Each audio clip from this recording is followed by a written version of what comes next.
గురుభ్యో నమః. గ్రహణం చేయవలసిన కార్యాలు.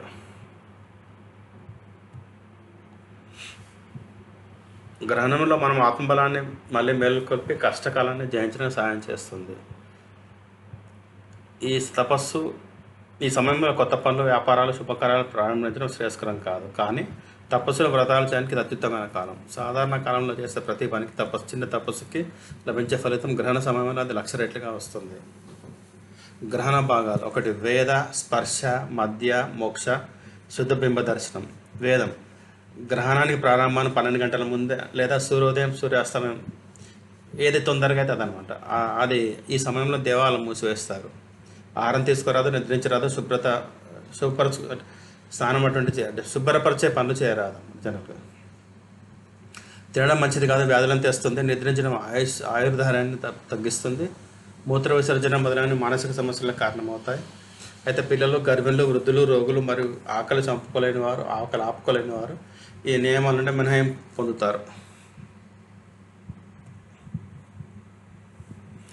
స్నానం పవిత్రతకు మూలం. ప్రతిరోజు స్నానం చేసి పుణ్యం ఇస్తుంది.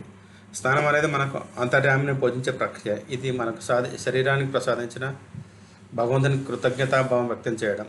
స్నానం రకరకాలు ఉన్నాయి. 1. వారణ స్నానం, నీటితో స్నానం చేయడం. తీర్థ స్నానం, నదులు, సముద్రాలలో మొదలైన స్నానం చేయడం. కటి స్నానం, నడుము వరకు స్నానం. కంఠ స్నానం, మెడ వరకు స్నానం.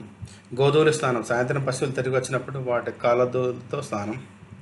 మృతికా స్నానం, తులసి మొక్క లేదా తొట్టి మట్టితో శరీరం అంతా రుద్దుకోవడం. అవభృత స్నానం, హోమం లేదా యజ్ఞం తర్వాత వచ్చిన పొగను శరీరానికి ఆవహించుకోవడం. మంత్రస్నానం, అపోహిష్ట మంత్రాన్ని జపించడం ద్వారా స్నానం చేసిన ఫలితం పొందవచ్చు. నీరు లేనప్పుడు లేదా ప్రయాణంలో దీన్ని చేయవచ్చు. ధ్యాన స్నానం, గంగా, యమున, సరస్వతి, నీడ, పింగళ, విశ్వనాడుల ద్వారా ప్రవహింపజేసి 72,000 నదులలో 3 కోట్ల నదులను ప్రవహింపజేసే యోగ పద్ధతి. ఇది అత్యుత్తమైన స్నానం. ధ్యాన స్నానం గంగా స్నానానికి 100 కోట్ల రెట్లు పుణ్యం ఇస్తుంది అని సనత్ కుమార్ నారదుడికి చెప్పాడు.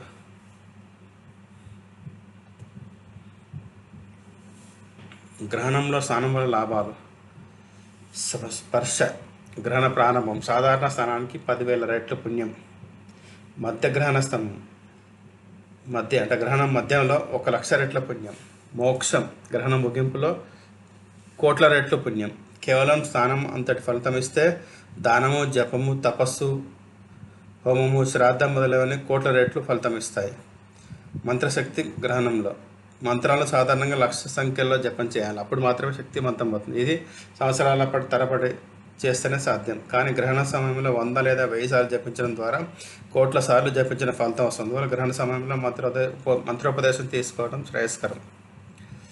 గ్రహణంలో విభజన: మొదటి భాగం దేవతలకు జపము, పూజ. 2వ భాగం పితృలకు శ్రాద్ధ. 3వ భాగం రాక్షసులకు దుష్టక్రియలు, వీటిని నివారించాలి. జపం మొదటి భాగంలో మాత్రమే. శ్రాద్ధం మధ్య భాగంలో. అన్నం ఉండరాదు కాబట్టి పిండి పేస్టుతో శ్రాద్ధం చేస్తారు. అంటే పిండి కలిపి శ్రాద్ధం చేయాలి. దానం, నాగదోష నివారణ మొదలైన వాటికి దేవాలయంలో ఇస్తారు. తాంత్రికులు చివరి భాగాన్ని దుష్టకార్యాలకు ఉపయోగిస్తారు. దీన్ని తప్పించాలి. గ్రహణం తర్వాత గ్రహణం పూర్తయినంత సూర్యుడు లేదా చంద్రుడు శుద్ధ రూపంలో కనపడినప్పుడు స్నానం చేసి దైనందిన పూజలు చేసి భోజనం చేయాలి. ధన్యవాదాలు.